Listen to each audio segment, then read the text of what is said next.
Question number 9 तपाईले देखिराख्नु भएको छ। Question number 9, a grocer is faced with the problem of how many units to stock to meet the next day's demand भनेको छ है। एउटा ग्रोसरले अब कतिसम्म राख्नु पर्ला, कति युनिट स्टक कति राख्नु पर्ला, ओके अब नेक्स्ट डे को डिमान्डलाई मिट हुन्छ कि हुँदैन, त्यति स्टक राख्दाखेरि पुग्छ कि पुग्दैन, या कसरी स्टक राख्नु पर्ला भन्ने प्रब्लम सँग चाहिँ ग्रोसरलाई के छ त, okay grocer is facing that problem, त्यस्तो खालको प्रब्लम फेस गरिरहेछ। अब अर्को दिनको लागि कति युनिटसम्म स्टक राख्ने, ओके र त्यति स्टक राख्दाखेरि डिमान्ड मिट हुन्छ कि हुँदैन भनेर, ओके त्यस्तो खालको प्रब्लम सँग चाहिँ grocer is facing such problem. Okay purchase price of the item is Rs 8 per kg भनेको छ। पर्चेस प्राइस भन्ने बित्तिकै you know that is the cost price हो, and the selling price is also given. The item being perishable, unused quantity is thrown away भनेको यसमा तपाईहरुलाई salvage value given छैन भनेर बुझ्नु होला, किन भन्दा अनयुज क्वान्टिटीलाई सिधै फाल्दिने हो। पेरिसेबल भनेको द आइटम बिङ पेरिसेबल भनेको त त्यो खराब भएर जाने, कुहिएर जाने खालको आइटमहरुलाई चाहिँ अनयुज क्वान्टिटीहरु के हुन्छ त थ्रोन अवे हुन्छ, त्यसलाई बेच्ने कुरै छैन भनेपछि साल्भेज भ्यालु छैन भनेर बुझ्नु पर्यो।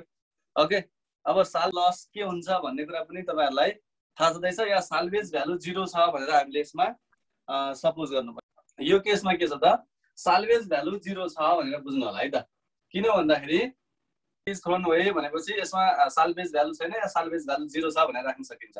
Salvage value is 0।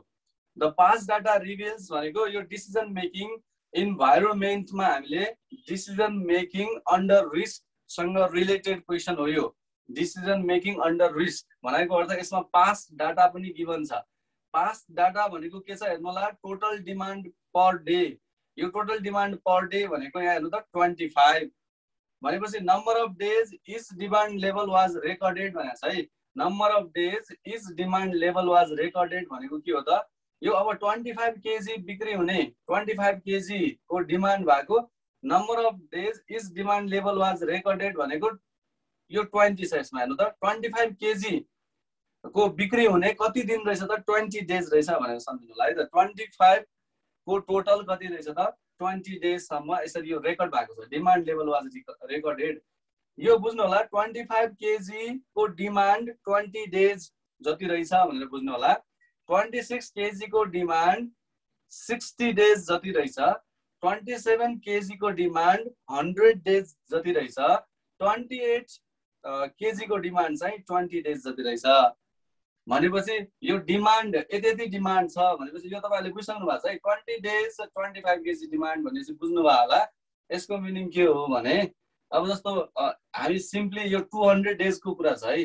अब 200 डेज भनेपछि तपाईहरुलाई कम्तीमा पनि कति भयो त यो, अब त्यस्तै हाम्रो लगभग 6 मन्थ 20 डेज जति होला। 6 मन्थ 20 डेज को डाटा हो यो।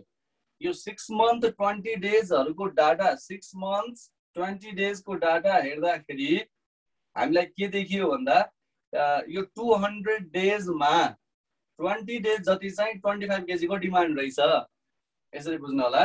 अनि 200 days out of 200 days 60 days जति, 60 डेज मा चाहिँ 26 केजी को डिमान्ड रहेछ।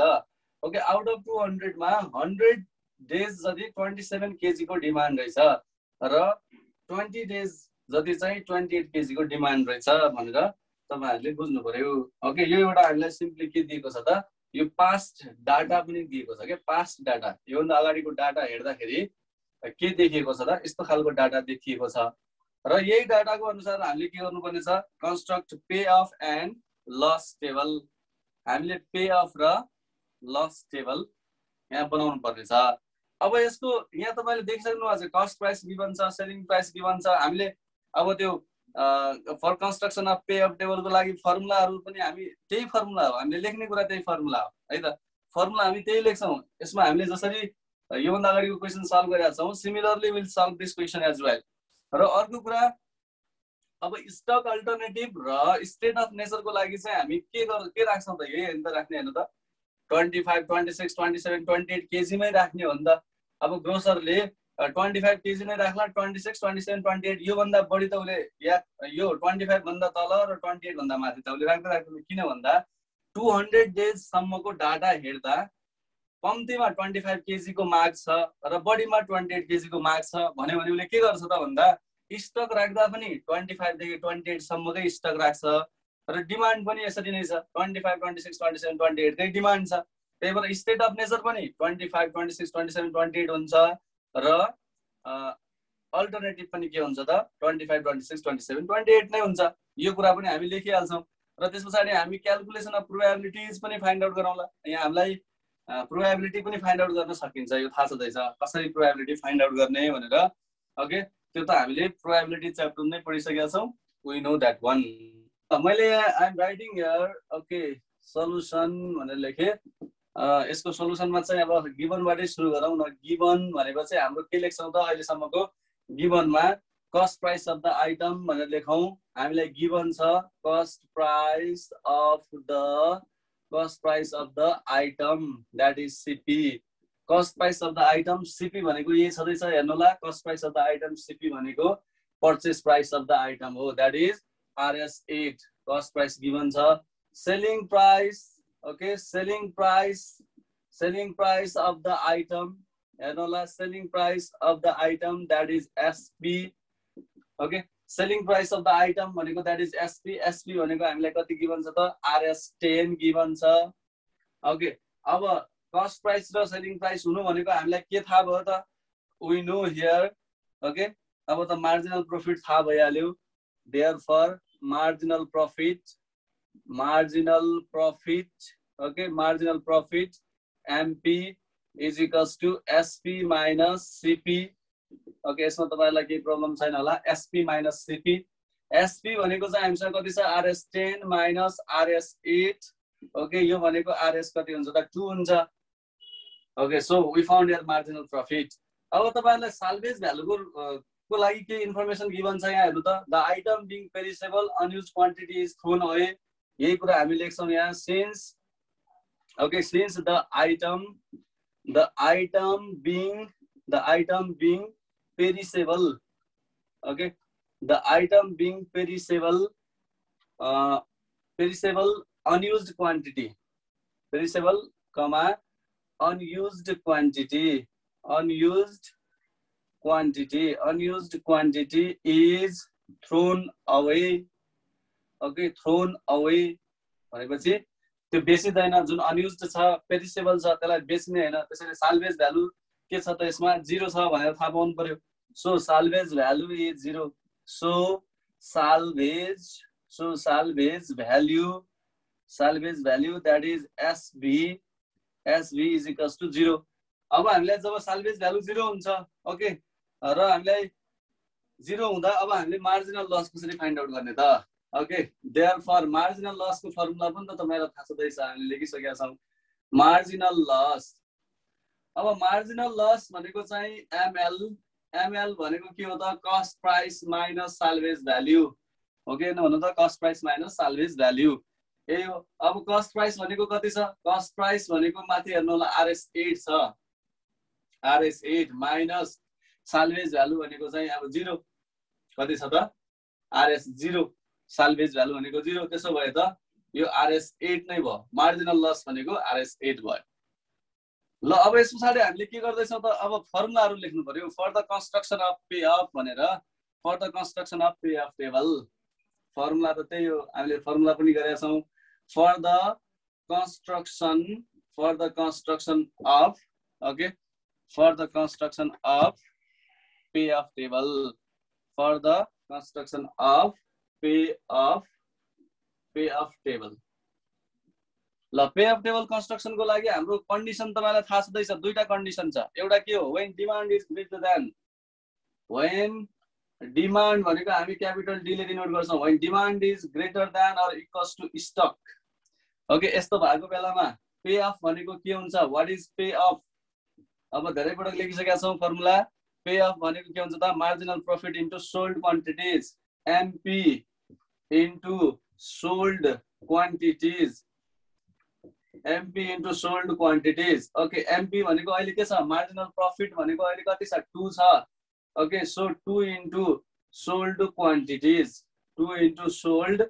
Quantities okay in this way when demand is greater then when demand is greater than or equals to stock, stock सँग इक्वल भएको बेलामा चाहिँ हाम्रो पे अफ भनेको marginal profit into sold quantities 2 into sold quantities. अब अर्को एउटा condition छ when demand is less than stock। Okay so let's write. अब यो बेलामा चाहिँ के छ त डिमान्ड लेस देन हुनु पर्यो। Demand is less than stock.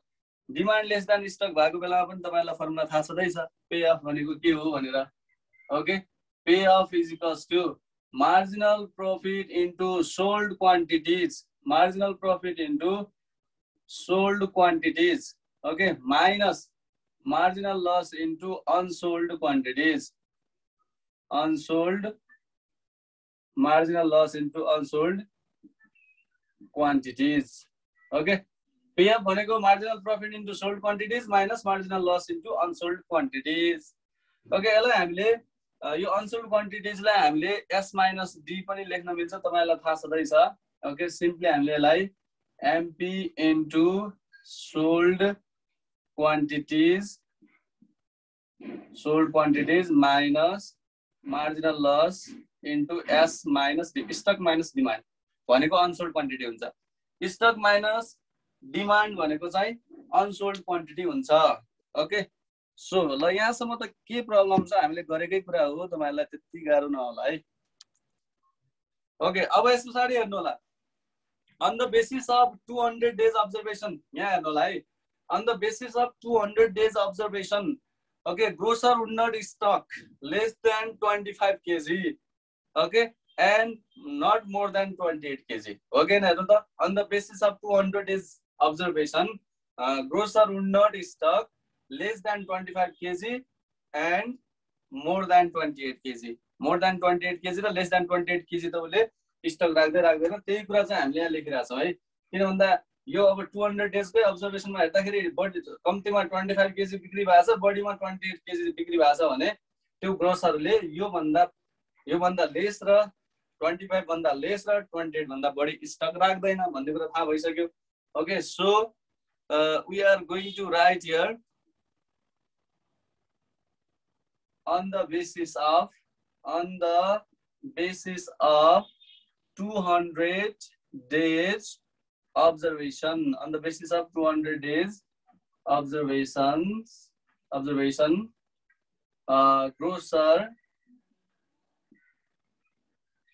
grocer would not stock। okay grocer would not stock यो टेबल हामी यसलाई अलि प्रोबेबिलिटी युज गर्नु, प्रोबेबिलिटी फाइन्ड आउट गर्न युज गर्छ है, सम्झिराख्नु होला। grocer would not stock okay grocer would not stock less than 25 kg and more than 28 kg। okay यो त बुझिसक्नु भयो। on the basis of 200 days observation grocer would not stock less than 25 kg and more than 28 kg। so the त्यसो भए अल्टरनेटिभ्सहरु के हुन्छ त stock alternatives. Okay so the stock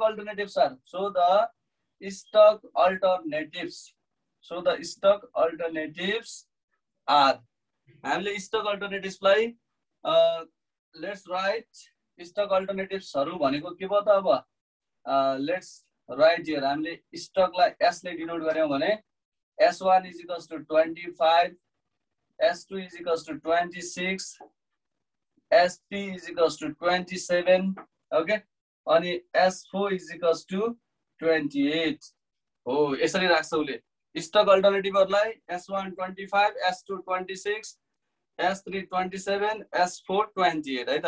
यसरी 25, 26, 27, 28 राख्छ। र अब सिमिलरली द डिमान्ड को कुरा पनि त छ नि सिमिलरली हो किन 200 डेज अब्जर्भेसन को डिमान्ड हेर्दाखेरि पनि त ओके डिमान्ड हेर्दाखेरि के demand cannot be less than demand पनि त cannot be less than 25 and more than 28। okay similarly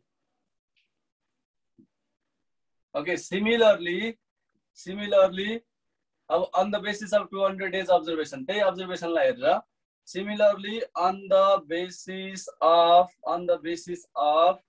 200 cannot be less than demand cannot be less than 25 kg and more than 28 kg. Okay.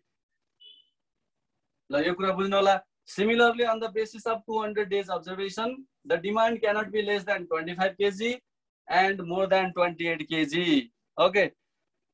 So the states of nature are. So the states of nature are भनेको state of nature भनेको demand हो. So the states of nature are D1 भनेको you can write here 25, then D3 भनेको 27 र D4 भनेको 28. ल यसरी stock alternatives पनि 25 देखि 28 सम्म हुन्छ भने स्टेट्स अफ नेचर पनि 25 देखि 28 नै हुन्छ. यो चाहिँ कसरी थाहा भयो त? Okay, this is none from the 200 days observation.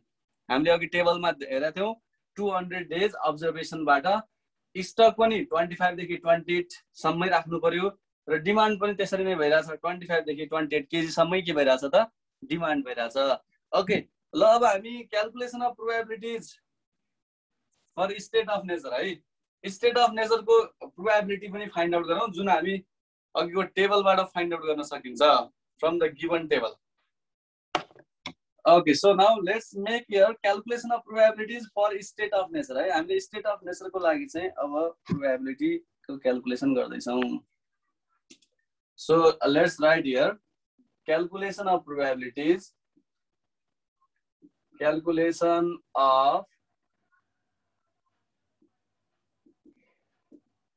of probabilities for states of nature.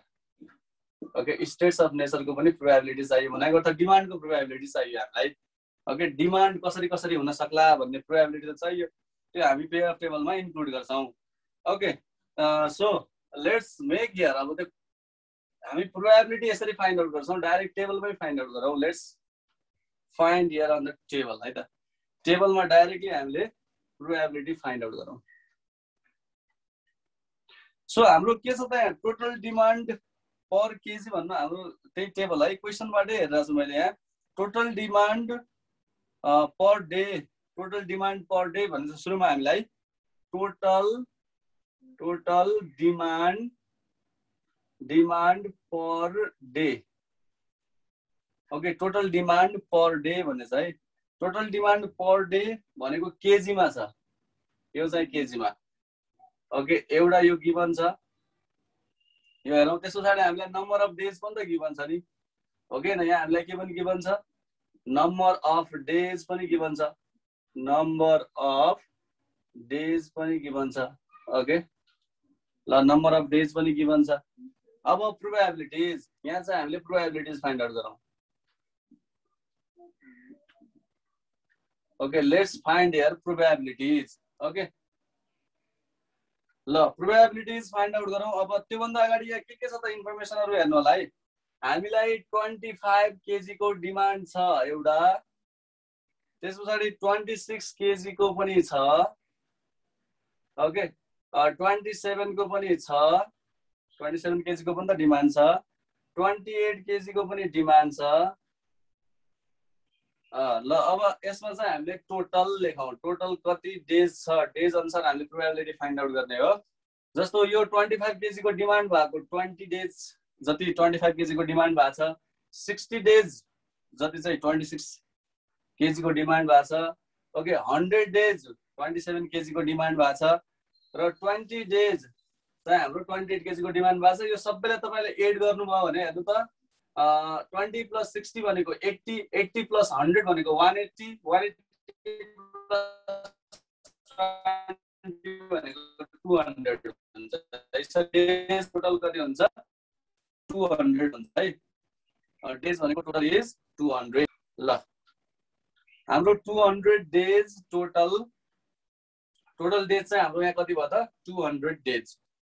अब यस पछाडि प्रोबेबिलिटी फाइन्ड आउट गर्नु पर्यो. प्रोबेबिलिटी अब 25 केजी को डिमान्ड हुने डेजहरु प्रोबेबिलिटीमा हेर्दाखेरि हाम्रो 20 बाइ कति हुन्छ? 200. यही त हो नि, number of days by total number of days त हो नि. ओके न, नम्बर अफ डेज कति छ? 25 केजी को डिमान्ड हुने नम्बर अफ डेज कति? 20 डेज. त्यसो भए टोटल डेज कति? 200. त्यही भएर 20 बाइ 200 यसलाई तपाईहरुले क्याल्कुलेसन गर्नुभयो भने simply you will get here 0.1 okay 20 divided by 200 भनेको कति आउँछ त 0.1 आउँछ त्यसैगरी 60 डेज 26 केजी को डिमान्ड भएको चाहिँ 60 डेज आउट अफ 200 डेज त्यसैले प्रोबेबिलिटी थाहा भयो 26 केजी को डिमान्ड हुने प्रोबेबिलिटी अफ कति रहेछ त नम्बर अफ डेज भनेको कति रहेछ 60 आउट अफ 200 भनेपछि that is the probability okay यसलाई 60 डिवाइडेड बाइ 200 गर्नु होला यु विल गेट हियर 0.3 यसबाट आउँछ 0.3 अब 100 डिवाइडेड बाइ यसमा पनि देखिसक्नु भयो 100 डेज 27 केजी को डिमान्ड भएको छ आउट अफ 200 डेज मा यो भनेको 0.5 ओके 100 डिवाइडेड बाइ 200 इज 0.5 फेरि यो 20 डिवाइडेड बाइ 200 यसको त हामीले फाइन्ड आउट गरिनै सकेका छौं फर्स्टमै छ यो भनेको कति 0.1 यो टोटल प्रोबेबिलिटी भने 1 हुनु पर्छ सबैलाई सम गर्नु होला 1 आउनु पर्यो ओके ल अब यहाँसम्म तपाईहरुलाई केही प्रब्लम छैन होला okay so let's move forward हामीले प्रोबेबिलिटी पनि फाइन्ड आउट गरिसक्यौं अब प्रोबेबिलिटी फाइन्ड आउट गरिसकेका छौं अब हामीले पे अफ टेबल बनाउनु पर्यो पे अफ टेबल बनाउनलाई ओके हाउ टु फाइन्ड अब पे अफ टेबल कसरी बनाउने हामीले we have already discuss that one also त्यो पनि हामीले गरेका छौं हेरौं pay off table okay we are going to let's sum पर्यो है त let's make your pay off table okay so pay off table pay off table को लागि फर्मेट तपाईलाई थाहा छँदैछ स्टेट अफ नेचर यतापटि चाहिँ अल्टरनेटिभ्स ओके हामीले यहाँ माथि चाहिँ स्टेट अफ नेचर र यो कोलममा के लेख्छौं त अल्टरनेटिभ्स भनेर लेख्छौं ओके अल्टरनेटिभ्स भनेर लेख्छौं अब अहिलेको लागि यतिसम्म भन्नु है ल यसमा हामीलाई यसरी लेखौं okay will write here state of nature यतापटि चाहिँ हाम्रो के हुन्छ त state of nature okay state of nature यहाँ चाहिँ हामीले स्टेट अफ नेचर लेख्नु पर्यो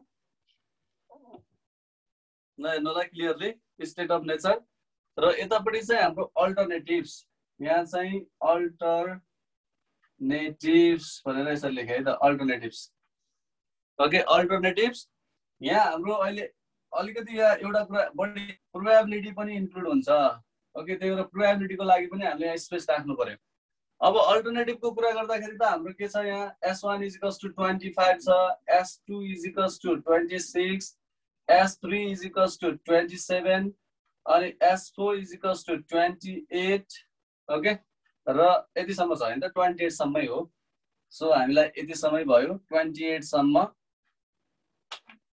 पे अफ टेबल बनाइरा छ है ल बुझिराख्नु होला यो भनेको अल्टरनेटिभ्सहरु डिसिजन अल्टरनेटिभ्स अब यो यहाँ फेरि तपाईहरुलाई P1 P2 P3 भनेर चाहिँ मैले यो भनेको चाहिँ P1 यो फर्स्ट को लागि P1 यो प्रोबेबिलिटी 2 ओके यो प्रोबेबिलिटी 3 यो चाहिँ प्रोबेबिलिटी 4 ल अब यसरी मैले P1 P2 P3 P4 भनेर यहाँ फाइन्ड आउट गरिसके यहाँ लेख्दाखेरि चाहिँ हाम्रो P1 भनेको 0.1 P1 = 0.1 यो प्रोबेबिलिटी 1 P2 भनेको चाहिँ 0.3 छ 0.3 ओके देन P4 भनेको कति छ त P4 भनेको 0.5 र त्यसपछि यो P3 हो है P3 अब चाहिँ P4 भनेको चाहिँ कति हो त 0.1 ल हामीले प्रोबेबिलिटी पनि इन्क्लुड गरिसक्यौं okay you can see there probability पनि इन्क्लुड भयो अब यस पछाडी हाम्रो डिमान्ड पनि के छ त D1 भनेको 25 छ D2 भनेको 26 D3 भनेको 27 D4 भनेको दैट इज 28 ओके D4 भनेको हाम्रो कति छ त 28 छ ल अब पे अफ टेबल बनाउने तरिका मैले तपाईहरुलाई भने चाहिँ कसरी बनाउने पे अफ टेबल अब हेर्नु होला pay off table how to make your pay off table मा how to fill up this main body part यो बडी पार्टलाई हामीले कसरी फिल अप गर्ने यहाँ चाहिँ मार्जिनल प्रॉफिट अघि नै देखिसक्नु भएको छ मार्जिनल प्रॉफिट भनेको 2 छ 2 इन्टु सोल्ड क्वान्टिटी हेर्नु त 2 इन्टु सोल्ड क्वान्टिटी भनेको यहाँ डिमान्ड 25 छ स्टक 25 छ डिमान्ड 25 छ स्टक 25 छ भने डिमान्ड जति सबै बिक्री हुन्छ 25 बिक्री हुन्छ सोल्ड क्वान्टिटी भनेको 25 केजी बिक्री हुन्छ तर मार्जिनल प्रफिट कति छ त 2 छ है 2 * 25 भनेको 50 हुन्छ यहाँ 2 * 25 भनेको 50 हुन्छ त्यसैगरी यसमा फिलअप गर्नु पर्यो 26 डिमान्ड